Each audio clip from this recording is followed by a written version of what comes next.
The owner sent me direct links every month after March for payments. So I have been making payments via a PayPal link that they sent. If I can go and grab my phone, I can even show you a receipt that says it's to, I don't want to say the name, but the name of their investment group that I guess oversees the property. So I have been making payments. The first payment was made directly through Airbnb. After that time frame, we made an agreement that I would stay after, and she sent me direct links for through PayPal to make the payments every month. 1 or 2 months, I didn't make the payment through PayPal. I made it through Apple Pay or through Zelle, but the payment was made. So every month, she had to send me an invoice. I didn't have to request the invoice. She just sent the invoice because we were in agreement that I would be staying at the property. So that's untrue. I have not been here for 9-10 months and not been paying. That is inaccurate. Okay. And I'll let you get after we, just so we can run through all the, in case you have to get anything else. Let's start from the beginning. When you made the Airbnb reservation, because I saw the reservation, you mentioned it was for a fire. Around that same time, court records show at your previous apartment, you were also getting evicted for not paying rent. So that wasn't for that place. It was for a previous place where something happened during COVID when everyone was not receiving payment. I'm an entrepreneur and I also have a nonprofit. So that's what that was for. The fire that I actually had a fire. There's a police report, a fire report for it. The police came out, the fire department came out, determined that it was an electrical issue in the wall that then created. Was it at the same apartment building? For Ava Noma, that apartment? Because that says 2023. It was you were there 2023, 2024. So Ava Noma is where I had the fire, yes. Ava Noma is the one showing that you were in the process of being evicted for paying 1 month's rent when you were there for 13. So no, that would not be accurate. So the court records are not accurate? I did not go to court for eviction for Ava Noma. I did have a fire at that unit, yes. Okay. Just so you know, court records do show that they were evicting you. It has documents you also filed in that process. It also shows you trying to apply for EREP to stay there. And no, I applied for it now through here, not for Ava Noma, because my payments were made for Ava Noma. Okay. Just so you know, the court records do show something different. Might hear you on that. You mentioned that you're saying from the start of your Airbnb reservation to now, you've made every single payment. Correct. And I can show you the receipts for those. Okay. So you're saying Roshane Douglas, the homeowner, is essentially lying and saying that you have not made Any those payments? Correct. Okay. She sent me links, direct PayPal links for payment. Okay. And there's no way I could pay it without having the PayPal links or having her Zelle information in order to send her those payments. Okay. In some of the text messages between you and her, you did acknowledge that you hadn't paid. Which month? Was it a May? Multiple months, starting around August to now. No. So it may have been okay, I didn't pay it yet, but it was then paid. But I have a payment for my August. I have receipts for my August payment. July, June, April, May, June, July, August, September, October. I have payments, receipts that show that. Did you book the Airbnb with the intention of staying? No. I did not book the Airbnb with the intent of staying. So why are you still here? Because after the repairs were done, the place still smelled like fire and there was water damage. So the water damage was more substantial than the fire damage. And once they started doing the repairs and even completed the repairs, when we went back into the unit, the lease was actually up in April of that year. Once they completed the repairs in about May, everything still smelled like water and fire. And at that point, now the lease was up. Okay. The lease was for an addition 20. I'm not sure, but it was for an extended period, so it was more than a year. Okay. And so the lease was officially up in April. The lease was up in April. And so then I had started a process with LEDC to purchase a home. To purchase a home, okay. And you're saying you're still here because the home purchase didn't complete, or? Correct. So I started the home buying process with LEDC. They have a program where I believe it's called HPAP. HPAP will assist you with paying your down payment costs. This year, they switched the program to a lottery program for that assistance. So with the program, they will pay your down payment and your closing costs. Before, the program was just you applied and you got in. This year, it turned to a lottery. That program didn't actually open up until November. Okay. So the program didn't open up for you to even be considered for the lottery until November. Where are you in that process? Or let me ask you this. You mentioned you didn't, in the middle of your Airbnb process, you didn't go back to your apartment because it still smelled like smoke. And water damage. What makes you choose to stay here instead when the homeowner has made it clear she doesn't want you here, doesn't want to be a landlord? There's now no utilities on. There's wood boarded up. There's a sign outside saying she doesn't want you here. What's making you choose to stay? So no, that didn't start until literally this month. What didn't start? The sign on the building or the utility, that wasn't something that happened prior to this month. So if that had happened months ago and that was something that I've been dealing with for months, I would leave. Okay. So now, with all of this going on, I am going to leave. The process was never to stay here for forever. The plan was to go back, and then if not, then purchase a home, which is why I started the home buying process.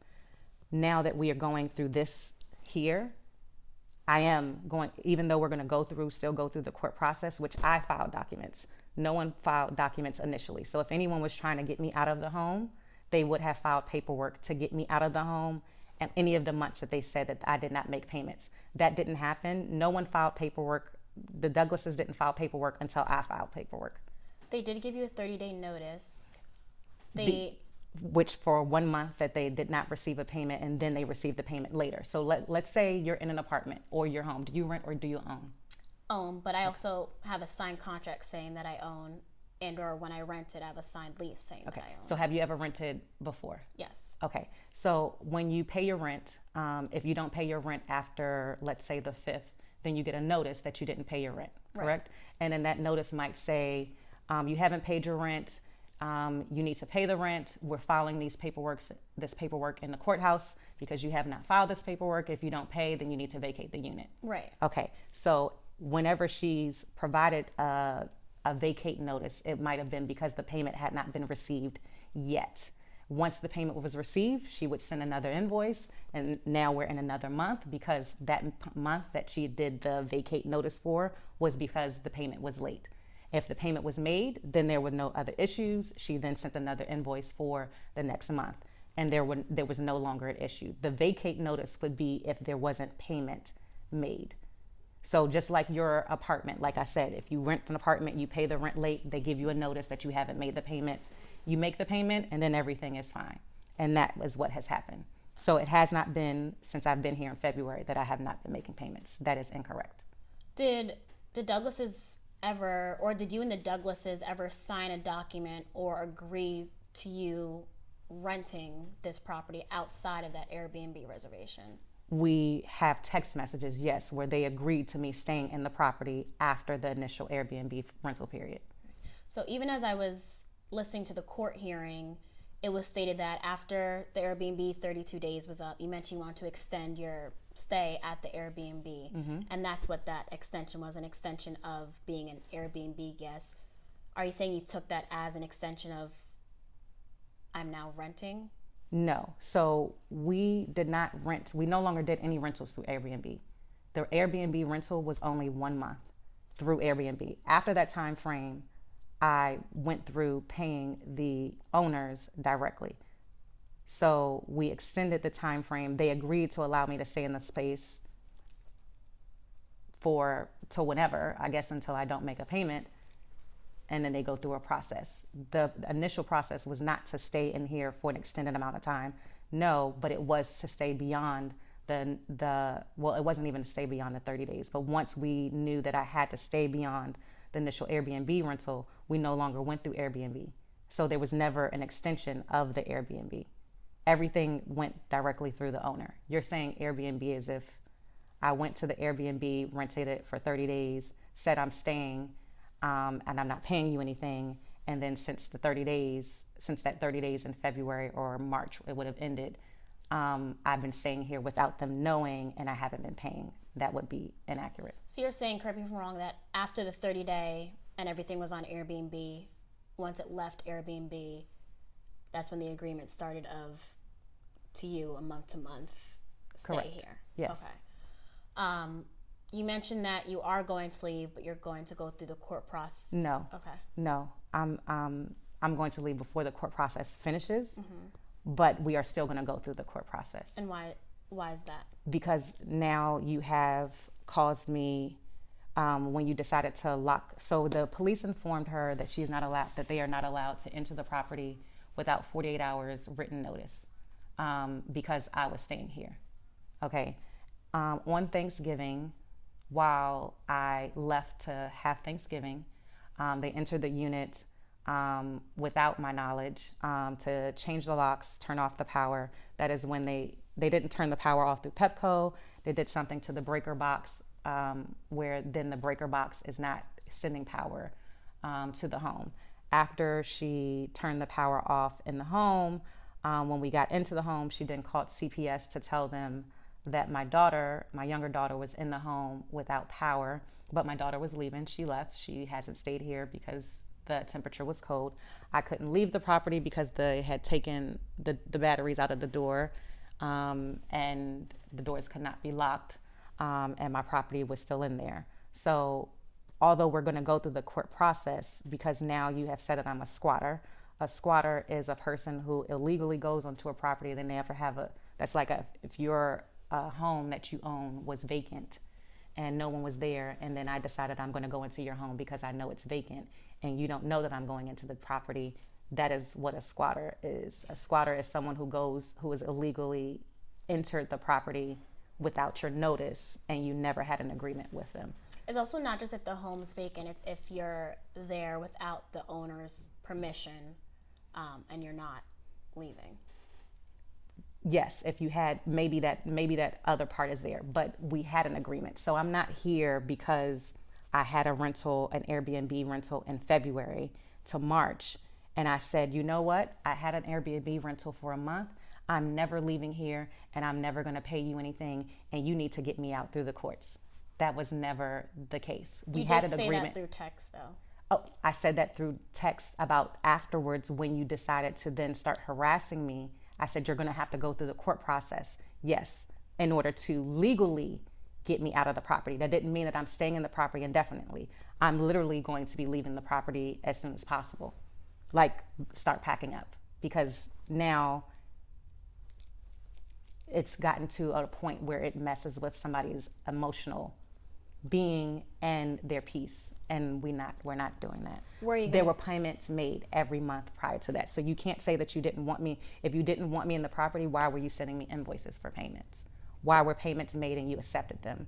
Why did you accept any of those payments if you didn't want me in the property? Let's say you issued a 30-day notice in June. Let's say she did. I don't know that she did. Let's say in June, I didn't make my payment on the 5th or the 15th, and you sent me a 30-day notice, but then I paid the rent on the following day. Why'd you not leave after signing the document stating that you weren't a tenant and that you would leave November 15th if she gave you $2,500? So whatever that agreement is, that is an agreement that the owner, Mr. Douglas, he said that his wife was under an amount of stress because I had paid the rent late previously, and that she was now distressed, and he and I have had a pretty much cordial relationship after that. I told him I wasn't sure that I would be able to leave the property within that time frame because I had just suffered a big financial loss in the month previously. So there was no way I could guarantee that I would be out within that time frame. Before that time frame came, I informed them there's no way I can be out before that time frame because of this financial issue that I informed you of. They don't have to be accepting of the financial issue that I have, because whether the financial issue exists, rent has to be paid, right? But if rent is not paid due to a financial issue or whatever issue, I was then informed while I'm going through the process to then move out and get everything done, that you had to go through the courts. I went to the court in order to make sure the power was on while we're doing that. The court informed me, the court attorneys at Landlord and Tenant informed me that nothing had been filed against me to get me out of the property. Nothing had ever been filed, and that I would have to file in order to protect myself from them turning the power off until I moved out of the property. Okay. Where